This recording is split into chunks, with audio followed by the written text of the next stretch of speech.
sabi ko ng legit lawyer na talaga. At may ilalagay na ako sa baon ng waving key. Nakaisa na ako. Nakaka-proud ka kaya?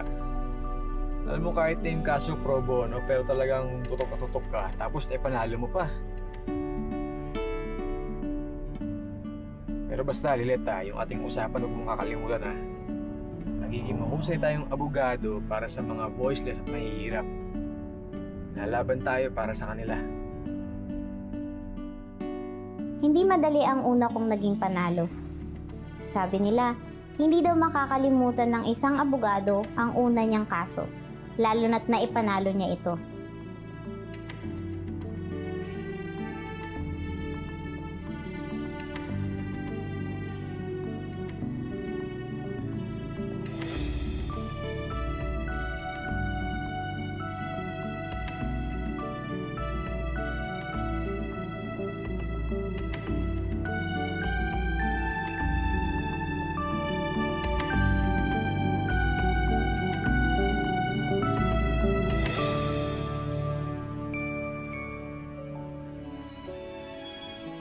Pwedeng magsimula sa bahay ang pagtugon mo sa hamon ng may isang maayos na karapatan ang lahat. Makikita mo ang simpleng dynamics ng pamilya at mapapansin mong minsan may nakukubling kawalan ng katarungan.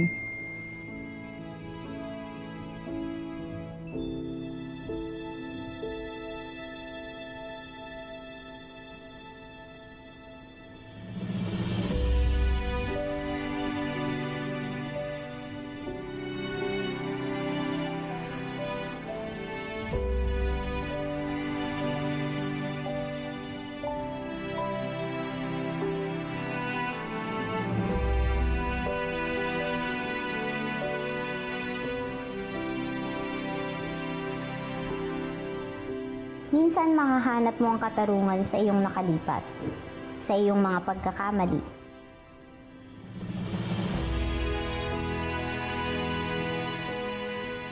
May makikita kang magandang panigan, ang katotohanan.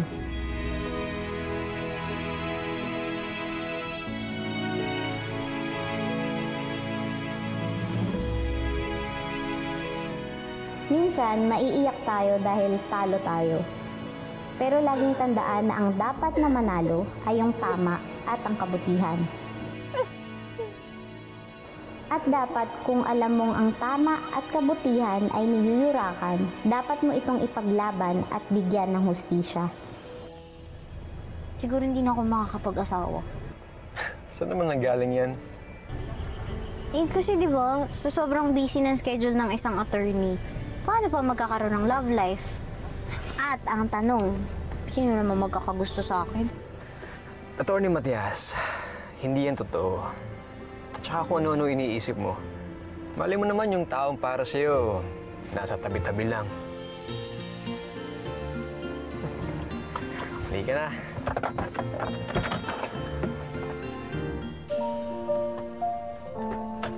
Okay.